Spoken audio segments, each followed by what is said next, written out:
నమస్కారం SSC popular channel news కి స్వాగతం. హెడ్లైన్ చూద్దాం. కొత్తగా మెడికల్ కాలేజీల ఏర్పాటుకు అనుమతి. మొత్తం 8 కళాశాలలకు తెలంగాణ దరఖాస్తు. ఒక్కో కాలేజీలో 50 సీట్ల చొప్పున అనుమతి.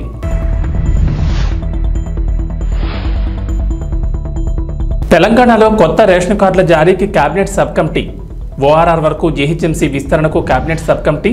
జాబ్ క్యాలెండర్, స్కిల్ యూనివర్సిటీకి మంత్రివర్గం ఆమోదం.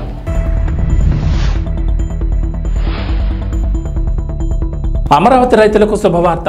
మరో 5 ఏళ్లు కౌలు కొనసాగింపు. 10 ఏళ్లు పూర్తి కావడంతో నిర్ణయం.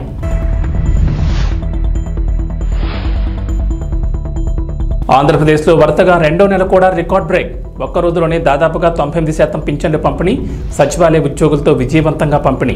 తెలంగాణలో కొత్తగా మరో 4 మెడికల్ కాలేజీల ఏర్పాటుకు నేషనల్ మెడికల్ కమిషన్ అనుమతులిచ్చింది. ఇందుకు సంబంధించి లెటర్ ఆఫ్ పర్మిషన్ ను బుధవారం ఉత్తర్వులు జారీ చేసింది. మొత్తం 8 వైద్య కళాశాలల కోసం రాష్ట్ర ప్రభుత్వం గత ఏడాది దరఖాస్తు చేసింది. ఇందులో ములుగు, నర్సంపేట, గద్వాల, నారాయణపేటలో కళాశాలకు ఎన్ఎంసీ పచ్చజెండా ఊపింది. దీంతో ఈ విద్యా సంవత్సరం నుంచే ప్రవేశాలకు మార్గం సుగమమైంది. ఒక్కో కాలేజీలో 50 సీట్లతో అడ్మిషన్లు చేపట్టేందుకు అనుమతించింది. ఇక యాదాద్రి, భువనగిరి, మహేశ్వరం, కుత్బుల్లాపూర్, మెదక్ మెడికల్ కాలేజీలకు అనుమతులు నిరాకరించింది. ఇటీవల బదిలీలు చేపట్టిన వైద్య ఆరోగ్య శాఖ ఈ 4 కాలేజీల్లో ప్రొఫెసర్లు, అసోసియేట్ ప్రొఫెసర్లు, అసిస్టెంట్ ప్రొఫెసర్ పోస్టులను భర్తీ చేసింది. దీంతో ఈ 4కి కూడా అనుమతులు మరోసారి జాతీయ వైద్య కమిషన్కు లేఖ రాయాలని ప్రభుత్వం నిర్ణయించింది. నిర్దిష్ట గడువులోగా లోపాలను సరిదిద్దుకొని అవసరమైన మౌలిక వసతులు కల్పిస్తామని, అనుమతులు మంజూరు చేయాలని వైద్య ఆరోగ్య శాఖ కార్యదర్శి హామీ పత్రాలను సమర్పించనున్నారు. ప్రస్తుతం తెలంగాణలోని 28 ప్రభుత్వ మెడికల్ కాలేజీల్లో 3,915 ఎంబీబీఎస్ సీట్లు అందుబాటులో ఉన్నాయి. కొత్తగా 4కి అనుమతులు లభించడంతో అదనంగా 200 సీట్లు పెరుగుతాయి. దీంతో మొత్తం సీట్ల సంఖ్య 4,115కు చేరుకోనున్నాయి. హోల్డ్లో ఉంచిన మరో 4కి కూడా అనుమతులు వస్తాయని వైద్యశాఖ నమ్మకం పెట్టుకుంది. రాష్ట్రంలో ప్రైవేట్తో కలిపి మొత్తం 56 వైద్య కాలేజీల్లో 8,515 ఎంబీబీఎస్ సీట్లున్నాయి. తెలంగాణలో ఐపీఎస్ల బదిలీలు కొనసాగుతున్నాయి. తాజాగా పలువురు నాన్ క్యాడర్ ఎస్పీలకు రేవంత్ నేతృత్వంలోని కాంగ్రెస్ ప్రభుత్వం బదిలీ చేసింది. రాష్ట్ర వ్యాప్తంగా మొత్తం 8 మంది ఐపీఎస్లకు స్థానచలనం కలిగించింది. ప్రస్తుతం హైదరాబాద్ నగర మహిళల భద్రతా విభాగం డీసీపీగా ఉన్న దార కవితను సైబర్ క్రైమ్ విభాగానికి డీసీపీగా పంపించింది. Command control room multi agency operation centre SP A రమణారెడ్డిని ఎస్ఓటీ మల్కాజ్గిరి, భువనగిరి, రాచకొండకి డీసీపీగా బదిలీ చేసింది ప్రభుత్వం. వెయిటింగ్లో ఉన్న ఐపీఎస్ అధికారి వెంకటేశ్వర్లకు ఆక్టోపస్ ఎస్పీగా పోస్టింగ్ ఇచ్చింది. ఎస్ఓటీ డీసీపీ డి శ్రీనివాస్ను మాదాపూర్, ఎస్ఓటీకి సిఐడి ఎస్పీ బి శ్రీ బాలదేవిని సైబరాబాద్ సైబర్ క్రైమ్ విభాగానికి డీసీపీగా బదిలీ చేసింది. Intelligence SP G Suneeth Mohan కు స్థానచలనం కలిగించి హైదరాబాద్లోని R B V R R Telangana police academy deputy డైరెక్టర్గా నియమించింది. అలాగే Telangana anti narcotic bureau SP Y Sai శేఖర్కు ఇంటెలిజెన్స్ ఎస్పీగా, జగిత్యాల ఏఎస్పీ ఎస్ వినోద్ కుమార్ను ఇంటెలిజెన్స్ ఏఎస్పీగా పంపించింది. ఈ మేరకు బదిలీలకు సంబంధించిన ఉత్తర్వులను తెలంగాణ హోంశాఖ ప్రధాన కార్యదర్శి రవిగుప్తా జారీ చేశారు. ముఖ్యమంత్రి రేవంత్ రెడ్డి అధ్యక్షతన జరిగిన తెలంగాణ కేబినెట్ భేటీలో కీలక నిర్ణయాలకు ఆమోదం తెలిపారు. రాష్ట్రంలో కొత్త రేషన్ కార్డుల జారీకి తెలంగాణ మంత్రివర్గం గ్రీన్ సిగ్నల్ ఇచ్చింది. దీనిపై విధి విధానాల ఖరారుకు కేబినెట్ సబ్ కమిటీని ఏర్పాటు చేస్తూ మంత్రివర్గంలో నిర్ణయం తీసుకున్నారు. రేషన్ కార్డులతో పాటు కొత్తగా ఆరోగ్యశ్రీ కార్డులను జారీ చేసేందుకు కేబినెట్ ఆమోదం తెలిపింది. ధరణి పోర్టల్ పేరును మారుస్తూ తెలంగాణ కేబినెట్ నిర్ణయం తీసుకుంది. ఇక ధరణి స్థానంలో కొత్తగా భూమాత పేరుతో సేవలు అందించనున్నారు. అదేవిధంగా జాబ్ క్యాలెండర్ కు తెలంగాణ కేబినెట్ ఆమోదం తెలిపింది. హైదరాబాద్ లో ఔటర్ రింగ్ రోడ్ పరిధిలోని గ్రామాలన్నింటినీ గ్రేటర్ హైదరాబాద్ మున్సిపల్ కార్పొరేషన్ లో కలిపేందుకు సంబంధించిన అంశంపై కేబినెట్ లో ప్రధానంగా చర్చ జరిగింది. నిర్ణయించింది. గతంలో ఏదైతే ఎన్నికల్లో మేము చెప్పిన దాంట్లో భాగంగా తెల్ల రేషన్ కార్డులతో పాటుగా ఆరోగ్యశ్రీ కోసం ఆరోగ్యశ్రీ కార్డులని విడివిడిగా ఇవ్వాలి అనేది ఈ రాష్ట్ర ప్రభుత్వం కేబినెట్ నిర్ణయించింది. దీనికి సబ్ కమిటీలో 3 మంత్రులతో ఒక సబ్ కమిటీ ఏర్పాటు చేయడం జరిగింది. పౌర సరఫరా శాఖ మంత్రివర్యులు ఉత్తమ్ కుమార్ రెడ్డి గారు, అదే రకంగా ఆరోగ్య శాఖ మంత్రివర్యులు దామోదర్ రాజనరసింహ గారు, రెవెన్యూ శాఖ మంత్రిగా నేను ఈ సబ్ కమిటీలో ఉంటాం. వీలైనంత తొందరలో ఈ సబ్ కమిటీ రిపోర్టు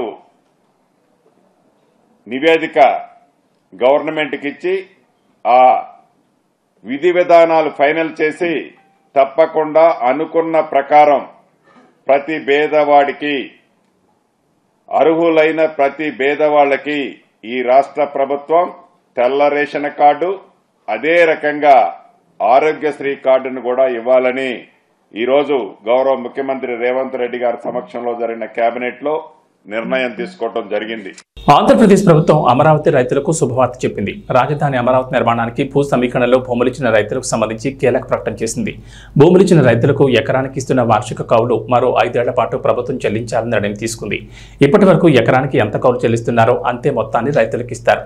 టీడీపీ ప్రభుత్వ హయాంలో 10 ఏళ్ల పాటు కౌలు చెల్లించాలన్న గడువు ఒప్పందం ముగిసింది. దీంతో మరో 5 ఏళ్లు పెంచాలని ప్రభుత్వం నిర్ణయించింది. ఈ మేరకు ముఖ్యమంత్రి చంద్రబాబు అధ్యక్షతన సచివాలయంలో ఇవాళ నిర్వహించే CRDA సమావేశంలో నిర్ణయం ప్రకటిస్తారు. ఇదిలా ఉంటే అమరావతిలో నిలిచిన కట్టడాల సామర్థ్యాన్ని అంచనా వేసేందుకు స్పెషల్ టీం వస్తోంది. ఇవాళ ఐఐటీల నుంచి నిపుణులు అమరావతికి వస్తున్నారు. గత టీడీపీ ప్రభుత్వం అమరావతిలో నిర్మాణాలు చేపట్టింది. ఎమ్మెల్యే, ఎమ్మెల్సీ, సచివాలయం, అసెంబ్లీ, హైకోర్టు, మంత్రుల విభాగాధిపతుల బంగ్లాలు, గెజిట్ అధికారులు, ఎన్జీఓలు, 4వ తరగతి ఉద్యోగుల నివాస సముదాయాలకు నిర్మాణాలను మొదలుపెట్టింది. 2019 ఎన్నికల్లో అధికారంలోకి వచ్చిన వైఎస్ఆర్సీపీ ప్రభుత్వం ఆ పనుల్ని నిలిపివేసింది.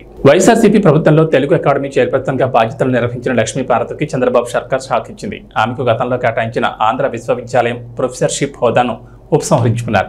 ఈ మేరకు Andhra university registrar professor N Kishore Babu ఒక ప్రకటన విడుదల చేశారు. ఆమెకు ఇప్పటి వరకు వర్సిటీ నుంచి వేతనం చెల్లించలేదు. గతంలో ఆమె తెలుగు అకాడమీ చైర్పర్సన్ గా బాధ్యతలు చేపట్టిన సమయంలో యూనివర్సిటీలో PhD విద్యార్థులకు గైడ్ గా నియమించారు. తాజాగా ఈ విధుల నుంచి కూడా తప్పించారు. ఆమె గైడ్ గా ఉన్న PhD విద్యార్థుల్ని వర్సిటీ తెలుగు విభాగంలో మరొక ప్రొఫెసర్ దగ్గరకు మార్పు చేయాలని ఆదేశించారు. గత ప్రభుత్వ హయాంలో లక్ష్మీపార్వతి తెలుగు అకాడమీ చైర్పర్సన్ గా బాధ్యతలు నిర్వహించారు. ఆ సమయంలో ఆమెకు ఆంధ్ర యూనివర్సిటీ ప్రొఫెసర్షిప్ హోదా కట్టబెట్టడంతో పాటుగా PhD విద్యార్థులకు గైడ్ గా నియమించారు. అయితే ఇదంతా నిబంధనలకు విరుద్ధంగా జరిగిందనే విమర్శలు వచ్చాయి. అర్హత లేకుండా లక్ష్మీపార్వతి నియామకం జరిగిందని అప్పట్లోనే ఆరోపణలు వచ్చాయి. తెలుగు ప్రొఫెసర్ హోదాలో లక్ష్మీపార్వతిని PhD విద్యార్థులకు గైడ్ గా నియమించారు. అప్పట్లోనే ఈ అంశం హైలైట్ అయింది. తాజాగా కూటమి ప్రభుత్వం అధికారంలోకి రావడంతో ఆమెను ఆ పదవి నుంచి తప్పించారు.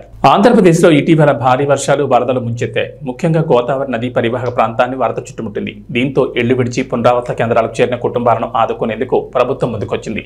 ఇటీవల 3,000 రూపాయల చొప్పున ఆర్థిక సహాయం అందించాలని రాష్ట్ర ప్రభుత్వం నిర్ణయించిన సంగతి తెలిసిందే. ఈ నిర్ణయం ప్రకారం గురువారం ఉత్తర్వులు జారీ చేశారు. గత ప్రభుత్వంలో వరదల సమయంలో ఒక్కో కుటుంబానికి 2,000 చొప్పున ఇవ్వగా కూటమి ప్రభుత్వం దీన్ని 3,000కు పెంచింది. వరద ప్రభావిత ప్రాంతాల్లోని కుటుంబాలకు 25 కిలోల బియ్యం, కిలో చొప్పున కందిపప్పు, పామోలిన్, ఉల్లిగడ్డలు, ఆలుగడ్డల పంపిణీ కూడా ఉత్తర్వులు ఇచ్చారు. జిల్లాల వారీగా చూస్తే అల్లూరు సీతారామరాజు జిల్లాలో ప్రత్యేక ఆర్థిక సాయం, నిత్యావసరాల సరఫరాకు 15.29 కోట్ల విడుదలకు గ్రీన్ సిగ్నల్ ఇచ్చారు. ప్రకాశం, నెల్లూరు, అనంతపురం, శ్రీ సత్యసాయి, కర్నూలు, నంద్యాల జిల్లాల్లోని 14 పట్టణాల్లో త్రాగునీటి సరఫరాకు 14.84 కోట్లు విడుదల చేశారు.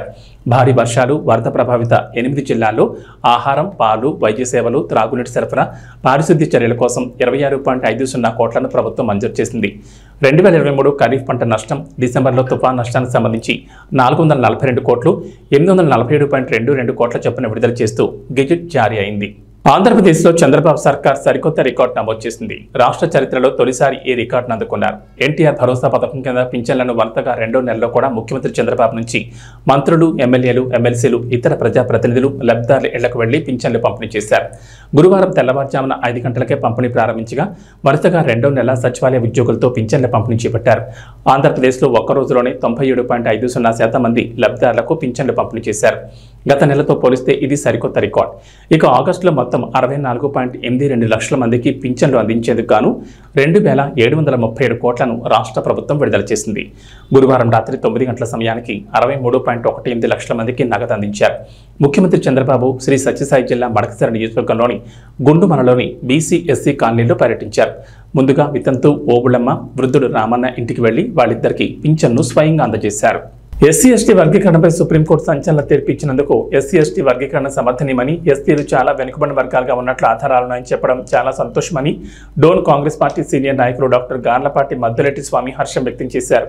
ఈ సందర్భంగా మాట్లాడుతూ విద్యా ఉద్యోగాల్లో రిజర్వేషన్ల వర్గీకరణ ఆవశ్యకత ఉందని సుప్రీంకోర్టు అభిప్రాయపడిందని, కొన్ని కులాల్లో వర్గీకరణ చేసే వెసులుబాటు రాష్ట్రాలకు ఉండాలని, ఎస్సీ వర్గీకరణపై చారిత్రాత్మక తీర్పు వెలువరించడం, విద్యా ఉద్యోగాల్లో రిజర్వేషన్ల కోసం ఎస్సీ ఎస్టీ వర్గీకరణ అవసరమని చీఫ్ జస్టిస్ చంద్రచూడ్ నేతృత్వంలోని 7 సభ్యుల ధర్మాసనం 6:1 నిష్పత్తితో తీర్పు వెలువరించడం చాలా సంతోషమని అన్నారు.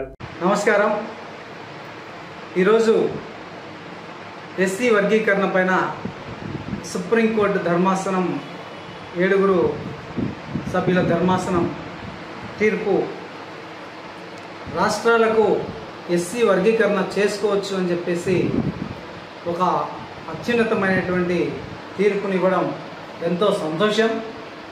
ఎందుకంటే గత 30 సంవత్సరాలుగా ఎంతోమంది అమరులు, మాదిగ బిడ్డలు చనిపోయి ఎన్నో రకాలుగా ఇబ్బందులు ఎదుర్కొని ఆరోగ్యాన్ని, ఆర్థికంగా సమయాన్ని వెచ్చించి ఈ ఉద్యమాన్ని నడిపినటువంటి శ్రీ మందాకృష్ణ మాదిగ గారికి నిజంగా శిరస్సు వంచి పాదాభివందనం చేస్తున్న చాలా శ్రీ నారా చంద్రబాబు నాయుడు గారు ఎస్సీ కేటగిరైజేషన్ను త్వరగా పూర్తి చేసి మరి ఎస్సీ క్లాసిఫికేషన్ను మరి అన్ని విద్య, వైద్య, అదేవిధంగా అనేక రకాలైనటువంటి ఉద్యోగ, రాజకీయ అంశాల్లో కూడా ప్రధానంగా అవకాశం కల్పించాలని చెప్పేసి రేపు వచ్చే నోటిఫికేషన్లలో కూడా మరి ఈ యొక్క వర్గీకరణను అమలు చేసే విధంగా చర్యలు తీసుకోవాలని చెప్పేసి కాంగ్రెస్ పార్టీ డిమాండ్ చేస్తూ ఉంది. నా పేరు doctor Garlapati Maddireddy, Dhone Congress party senior నాయకులు. నమస్కారం. నంద్యాల జిల్లా డోన్లో డాక్టర్ బిఆర్ అంబేద్కర్ గురుకులం పాఠశాల ప్రిన్సిపాల్ విద్యార్థుల పట్ల నిర్లక్ష్యంగా వ్యవహరిస్తున్నారు. విద్యార్థులకు భోజనం సరిగ్గా పెట్టడం లేదని చాలా సమస్యలున్నాయని విద్యార్థుల తల్లిదండ్రులు విద్యార్థి సంఘాల దృష్టికి తీసుకురావడం వల్ల రాత్రి భోజనం సమయంలో బహుజన స్టూడెంట్ ఫెడరేషన్ విద్యార్థి సంఘాల నాయకులు భోజనం చేయడం జరిగింది. ఈ సందర్భంగా మాట్లాడుతూ గురుకుల పాఠశాలలో ప్రతి పూట భోజనం చేయడం లేదు, పక్కనున్న గర్ల్స్ పాఠశాల ఎందుకు చేయించుకుని తెస్తున్నారు. అయితే ప్రధానంగా పాఠశాల ప్రధాన ఉపాధ్యాయుడు పర్యవేక్షణ సరిగా లేకపోవడం వల్ల కొన్ని సమస్యలకు విద్యార్థులు చెప్పుకోలేక ఇబ్బందులు గురవుతున్నారు. అదేవిధంగా విద్యార్థులకు పురుగుల అన్నం, పురుగులు పడిన కర్రీ మరియు ముదిరిపోయిన బెండకాయ కూర పెడుతున్నారని విద్యార్థులు వాపోతున్నారు. రెగ్యులర్గా విద్యార్థులకు అందుబాటులో ఉండే ప్రిన్సిపల్ నియమించాలని బహుజన్ స్టూడెంట్ ఫెడరేషన్ విద్యార్థి సంఘాలు కోరుతున్నాయి. ఈ కార్యక్రమంలో ఎంఎస్ఆర్ఎస్ఎఫ్ విద్యార్థి సంఘాల నాయకులు పాల్గొన్నారు.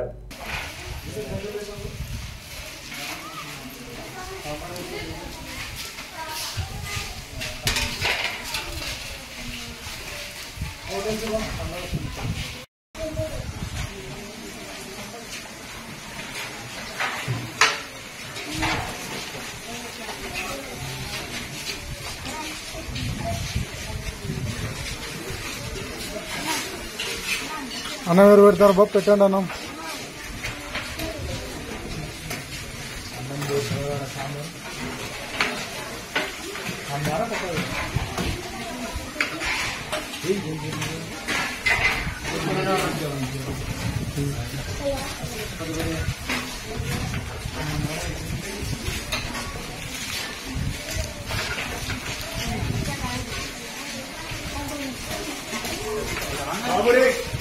తినేవాళ్ళు తిన్నట్టు ఒక రోజు వాకింగ్ చేసి వాకింగ్కి వెళ్ళి క్లాస్ అవుతుంది.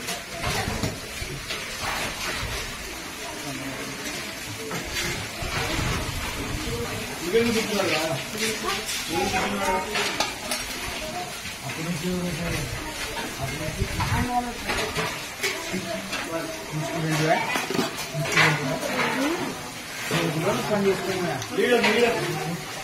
సాంబార్ అయిపోయింది.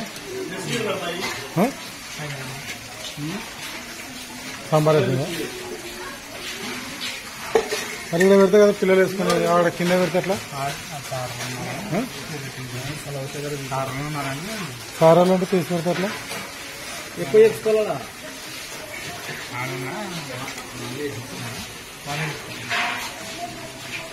పశ్చిమ గోదావరి జిల్లా భీమవరం ఏరియా హాస్పిటల్లో అంతర్జాతీయ తల్లిపాల వారోత్సవాల్లో భాగంగా ఏర్పాటు చేసిన సమావేశానికి జిల్లా కలెక్టర్ చదలవాడ నాగరాణి ముఖ్య అతిథిగా పాల్గొన్నారు. ఈ సందర్భంగా జరిగిన సభలో జిల్లా కలెక్టర్ మాట్లాడుతూ పుట్టిన బిడ్డకు తల్లిపాలు పడితే బిడ్డతో పాటు తల్లి కూడా ఆరోగ్యంగా ఉంటుందని అన్నారు. అమృతంలో పనిచేసే తల్లిపాలు కనీసం 6 మాసాల వరకు బిడ్డకు అందజేయాలని ఆమె అన్నారు. తల్లి పిల్లను కని పెంచి సమాజానికి ఉపయోగపడేలా తీర్చిదిద్దడంలో తల్లి పాత్ర అద్భుతమైందన్నారు. అటువంటి తల్లులు బిడ్డలకు పాలివ్వడంలో అపోహలు తొలగి పుట్టిన గంటలో పాలివ్వడం వల్ల బిడ్డకు తల్లికి కలిగే ప్రయోజనాల గురించి అవగాహన చేసుకోవాలన్నారు.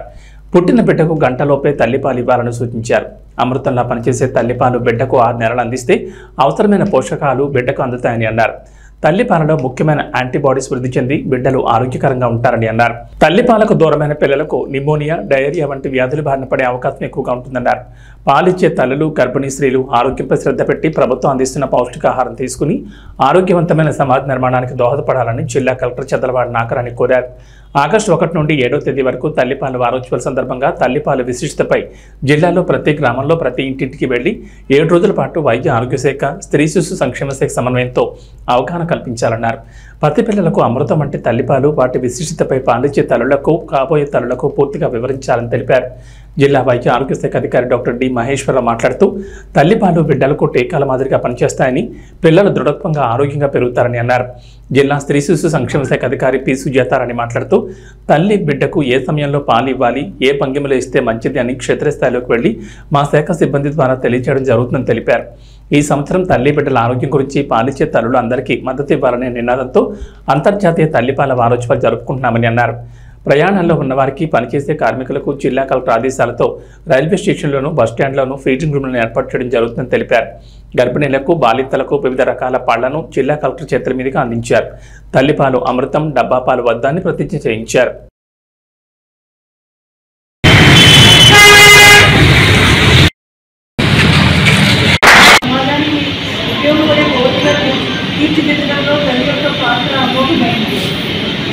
అలాగే బిడ్డ పుట్టగానే పాలు ఇవ్వడం అంటే ఈరోజు మనము అంతర్జాతీయ తల్లి పాల వారోత్సవాలు జరుపుకుంటున్నాము. ఇందులో ముఖ్యంగా తల్లి పాల యొక్క ప్రత్యేకత, ప్రాముఖ్యత, తల్లికి ఎంత అవసరమో అలాగే తల్లికి ఇవ్వడం కూడా ఎంత అవసరం అనే విషయాలన్నీ కూడా మనం ఈరోజు మాట్లాడుకుంటాము. ఎందుకంటే చాలా చోట్ల చాలా మంది ఇచ్చినా కానీ చాలా మందికి బిడ్డ పుట్టగానే పాలు ఇవ్వకూడదేమో, కొన్ని రోజులు, ఒక రోజు 2 రోజులు ఆగాలేమో అనే ఒక అపోహలు ఉంటాయి. ఈ అపోహలన్నీ తొలగించడానికి వైద్య సిబ్బంది, ఐసీడీఎస్, అంగన్వాడీ సిబ్బంది నిరంతరం కృషి చేస్తూ ఉన్నారు. అట్లాగే మన ఇంట్లో ఉండే మన తల్లులు అందరూ కూడా మనకి తల్లులకి చెప్తూ ఉంటారు. బిడ్డ పుట్టగానే పాలు ఇస్తే వారికి అదే ఒక మంచి టీకా కింద, వ్యాక్సిన్ కింద పనిచేస్తుంది అనమాట. వాళ్ళకి అనారోగ్యం లేకుండా అది ఒక యాంటీబయాటిక్ లాగా న్యూమోనియా ఇలాంటి కష్టశాస్త్రంలో ఉంటాయి. అదేవిధంగా ఇలాంటి పాలు ఇచ్చే సందర్భాల్లో సమయాల్లో తల్లి కూడా పాలు ఇచ్చిన రోజు తల్లి కూడా వారి యొక్క ఆరోగ్యం మీద చక్కటి శ్రద్ధ పెట్టాలి. దాని ప్రభుత్వం నుంచి కూడా మంచి పోషకాహారం అంతా కూడా మనకి ఐసీడీఎస్ ద్వారా తల్లి అందాలి. వారి పాలు, ఫుడ్డు అందిస్తారు. అంటే బిడ్డకు పాలు ఉండాలి. వారు కూడా పోషకాహారాలు, ఫుడ్డు, పాలు అయితే ఖర్చు చేస్తున్నారని చాలామంది ఆహారం సరిగ్గా తీసుకుంటూ ఉంటారు. అలా కాకుండా మంచి పౌష్టికాహారం తీసుకుంటూ ఉండాలి. అలాగే బిడ్డకి సరిపడిన పాలు వెంటనే ఇచ్చుకుని అవసరానికి 6 నెలల వరకు స్వచ్ఛంగా ఉంటుంది. కింద సరిపోతాయి అని ఇస్తూ ఉండాలి. బిడ్డకి తల్లికి కూడా శ్రీరామ రక్ష కింద పనిచేస్తూ ఉంటుంది. అయితే చేసిన అందరికీ కూడా నా యొక్క నమస్కారం తెలియజేసుకుంటూ మొదటి నుంచి 1వ తారీఖు నుంచి 7వ తారీఖు వరకు జరిగే ఈ కార్యక్రమాన్ని medical and health and ICDS department వాళ్ళు ప్రతి ఊరిలోనూ, ప్రతి గ్రామంలోనూ, ప్రతి ఇంటిలో ఉండే తల్లికి ఈ విషయాలన్నీ తెలియని తల్లికి, కాబోయే తల్లికి కూడా ఈ విషయాలు తెలిసే విధంగా ముందుకు తీసుకెళ్లాలని.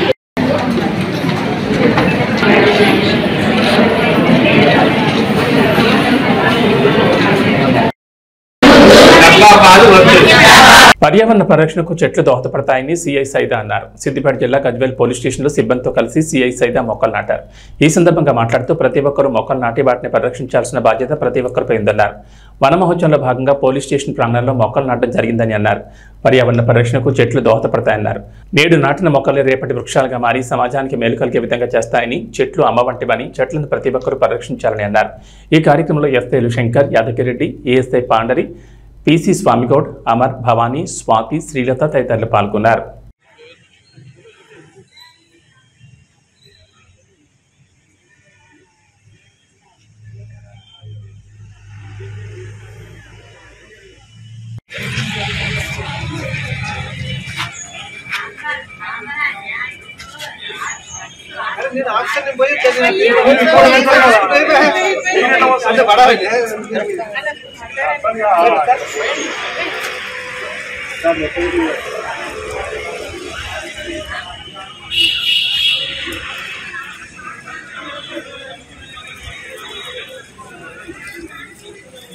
ఇంకో